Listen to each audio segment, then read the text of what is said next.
قال النبی صلی اللہ علیہ وسلم الدنیا سجن المؤمن و جنت الکافر۔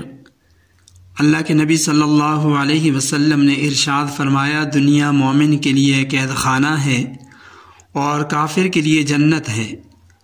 نبی پاک صلی اللہ علیہ وسلم کے اس ارشاد کو سمجھنے کے لیے ایک تمہیدی بات سمجھ لیں، وہ یہ کہ جس طرح قید خانے میں قیدی کا کوئی کام اپنی مرضی سے نہیں ہو سکتا، بلکہ قیدی کا ہر کام قید خانے والوں کی مرضی کے تابع ہوتا ہے، بالکل اسی طرح ایک مسلمان کا اس دنیا میں کوئی بھی کام اپنی مرضی سے نہیں ہو سکتا۔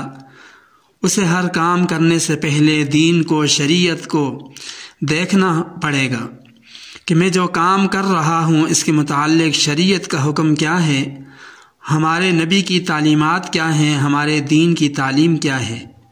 کل 8 فروری 2024 الیکشن کا دن ہے۔ ہمارا ووٹ محض کاغذ کی ایک پرچی نہیں ہے کہ جس کے دل میں جو آئے وہ اپنی مرضی کرتا پھرے، بلکہ اس معاملے میں بھی ہمیں شریعت کی تعلیمات کو سامنے رکھنا ہوگا۔ ہمارا ووٹ ایک امانت ہے، ایک سفارش ہے، ایک وکالت ہے، ایک شہادت ہے۔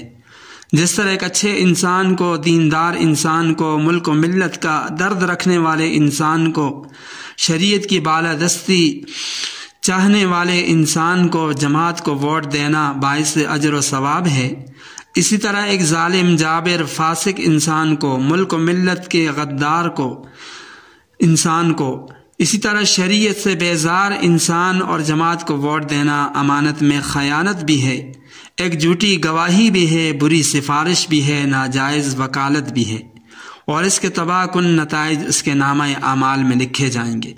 اس لیے کل ووٹ دیتے وقت ان تمام چیزوں کو سامنے رکھتے ہوئے اپنے ووٹ کا، حق کا صحیح استعمال کرنا ہے۔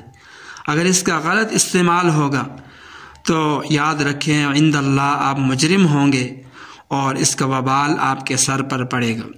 اللہ تعالیٰ سے دعا ہے کہ ہمیں دین کی سمجھ عطا فرمائے اور دین پر چلنا ہمارے لیے آسان فرمائے۔